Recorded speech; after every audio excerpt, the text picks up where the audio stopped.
വീട്ടിലുള്ള ചേരുവകൾ കൊണ്ട് പഞ്ഞി പോലുള്ള അപ്പം എങ്ങനെ ഉണ്ടാക്കാമെന്ന് നോക്കാം.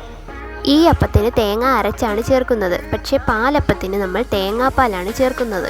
എന്നാൽ നമ്മളെല്ലാവരും ഇതേ മാവ് കൊണ്ട് തന്നെ പാലപ്പവും ഉണ്ടാക്കാറുണ്ട്. തേങ്ങാപ്പാൽ ചേർക്കുന്നത് പാലപ്പവും തേങ്ങ അരച്ചു ചേർക്കുന്നത് അപ്പവുമാകുന്നു. ഇതാണ് ഇവ രണ്ടും തമ്മിലുള്ള വ്യത്യാസം. കുതിരാനായി 3 മണിക്കൂറോളം പച്ചരി വെള്ളത്തിലിട്ട് വെക്കാം. ശേഷം കഴുകി വൃത്തിയാക്കി എടുക്കാം.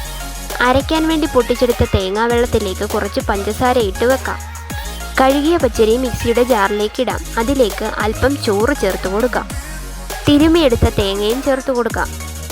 തലേ ദിവസങ്ങളിലൊക്കെ പൊട്ടിച്ച തേങ്ങയുടെ വെള്ളം ഇതുപോലെ പഞ്ചസാര ഇട്ട് ഫ്രിഡ്ജിൽ സൂക്ഷിക്കുകയാണെങ്കിൽ അപ്പം ഉണ്ടാക്കുമ്പോൾ എടുക്കാം. പാകത്തിനുള്ള ഉപ്പിട്ട് കൊടുക്കാം. ഇനി തേങ്ങാ വെള്ളം ഒഴിച്ചു കൊടുക്കാം. കുറച്ച് വെള്ളം കൂടി ചേർത്ത് കൊടുക്കാം. അടിക്ക് പറ്റിപ്പിടിച്ചിരിക്കുന്ന പഞ്ചസാര കൂടി അതിലേക്ക് ഇട്ട് കൊടുക്കണം. തേങ്ങാ വെള്ളത്തിൽ നേരത്തെ പഞ്ചസാര ഇട്ട് വെക്കുകയാണെന്നുണ്ടെങ്കിൽ ഇത് അലിഞ്ഞിരിക്കും. ഇത് ഞാൻ ഇപ്പോഴാണ് ചേർത്തത്, അതുകൊണ്ടാണ് അടിക്ക് കെട്ടിക്കിടന്നത്. തേങ്ങാ വെള്ളത്തിൽ നേരത്തെ പഞ്ചസാര ഇട്ട് വെച്ചില്ലെങ്കിലും ഇപ്പോൾ ചേർത്താലും കുഴപ്പമില്ല.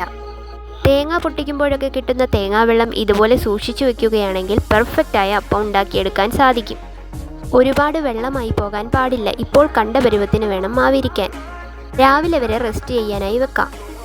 രാവിലെ ആയിട്ടുണ്ട്, മാവ് നല്ല പൊന്തി വന്നിട്ടുണ്ട്. ഇനി നമുക്ക് അപ്പം ചുട്ടു നോക്കാം. നോൺ സ്റ്റിക്കിൻ്റെ തവയാണ് ഞാൻ എടുത്തിരിക്കുന്നത്.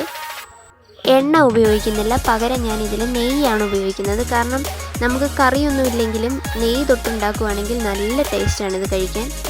മാവ് കല്ലിലൊഴിച്ച ശേഷം നല്ല സുഷിരം വന്നിട്ട് വേണം തിരിച്ചിടാൻ.